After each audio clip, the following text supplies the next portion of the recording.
বৈষম্য বিরোধী অথবা সমন্বয়ক পরিচয়ের এখন কোনো অস্তিত্ব নেই বললেন নাহিদ ইসলাম। ভারত হাসিনার দোসরদের বাগান বাড়িতে পরিণত হয়েছে, মন্তব্য রিজভির।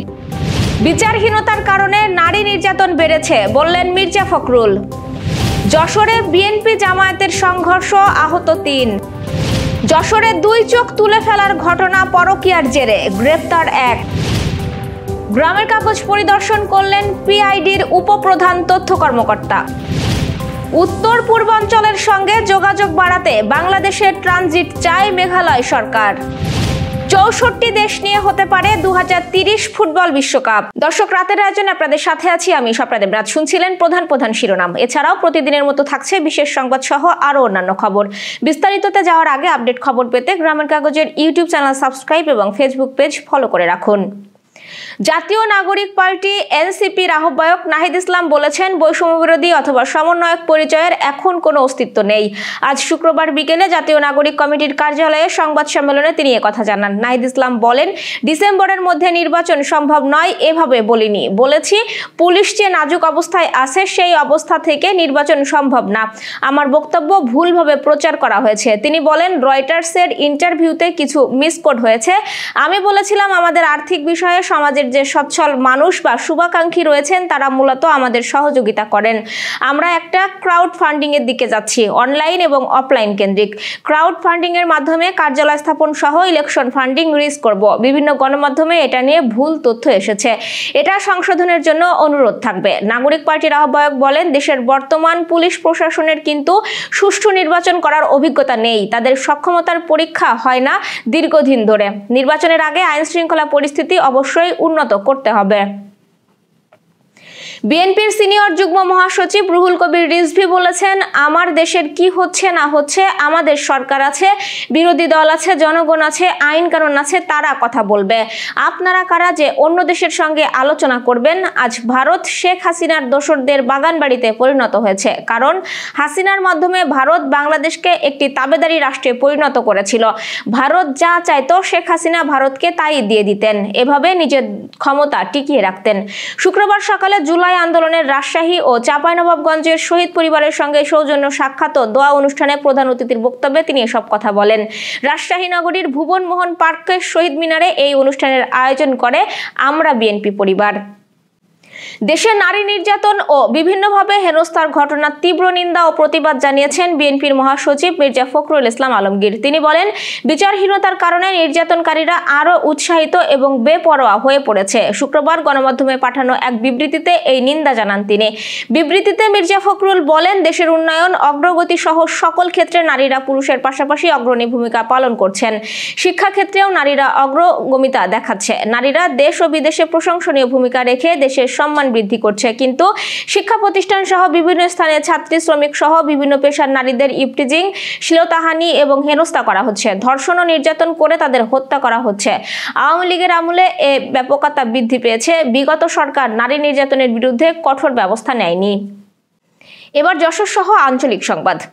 বাঘারপাড়ার জোহরপুর ইউনিয়নে বিএনপি জামায়াত কর্মীদের মধ্যে সংঘর্ষ হয়েছে। সংঘর্ষে বেশ কয়েকজন আহত হয়েছেন, এর মধ্যে ৩ জনকে হাসপাতালে ভর্তি করা হয়েছে।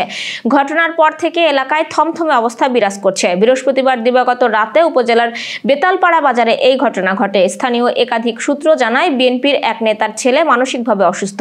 বৃহস্পতিবার সকালে নরসিংহপুর গ্রামে চাল সংগ্রহ করতে যান তিনি। এ সময় তার কাছে একটি সেলাই রেঞ্জ পাওয়ায় চোর সন্দেহে স্থানীয়রা তাকে মারধর করে। এ ঘটনায় একটি ভিডিও ফেসবুকে ছড়িয়ে পড়লে সেখানে জামায়াতের কর্মী কমেন্ট করেন। এই নিয়ে সন্ধ্যার পর বেতালপাড়া বাজারে বাবুল ও মমিনের মধ্যে কথা কাটাকাটি হয়। এক পর্যায়ে উভয় পক্ষের লোকজন সংঘর্ষে জড়িয়ে পড়েন। এ সময় ধারালো অস্ত্রের আঘাতে বিএনপি নেতা বাবুল ও জামায়াতের কর্মী সুরমান ও তার ছেলে মমিন জখম সহ বেশ কয়েকজন আহত হন। এর মধ্যে জখম ৩ জনকে যশোর জেনারেল হাসপাতালে ভর্তি করা হয়। এদিকে অভিযুক্তদের আটকের দাবিতে বৃহস্পতিবার রাতে জোহরপুর ইউনিয়ন বিএনপির সাধারণ সম্পাদক আবু তালেবের নেতৃত্বে অর্ধশতাধিক নেতাকর্মী খাজুরা পুলিশ ক্যাম্পে অবস্থান কর্মসূচি পালন করেন। যশোর শহরের বকচরে এক ব্যক্তির 2 চোখ তুলে ফেলার ঘটনায় তার শালিকার ছেলেকে গ্রেপ্তার করেছে গোয়েন্দা পুলিশ। শুক্রবার বেলা 11টায় এক সংবাদ সম্মেলনে যশোরের অতিরিক্ত পুলিশ সুপার নুরি আলম সিদ্দিকী জানান, বৃহস্পতিবার রাতে অভিযান চালিয়ে যশোর শহরের পালবাড়ি খয়েরতলা মোড় থেকে সাদ্দাম হোসেনকে আটক করেন তারা। অতিরিক্ত পুলিশ সুপার বলেন, তালাক দেওয়া স্ত্রীর সাথে পরকীয়া সম্পর্কের কারণে সাদ্দাম তার আপন খালু শহীদুল ইসলামের চোখ উপড়ে দিয়েছেন বলে প্রাথমিক জিজ্ঞাসাবাদে জানিয়েছেন।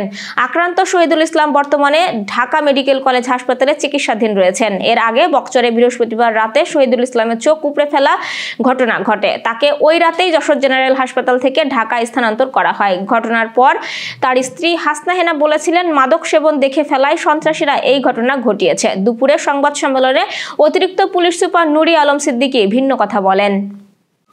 তথ্য অধিদপ্তর পিআইডির উপপ্রধান তথ্য অফিসার নাসরিন জাহান লিপি দৈনিক গ্রামের কাগজ পরিদর্শন করেছেন। শুক্রবার দুপুরের পর তিনি পরিদর্শনে আসেন। এ সময় তিনি পত্রিকার বিভিন্ন বিভাগের কার্যক্রম ঘুরে দেখেন।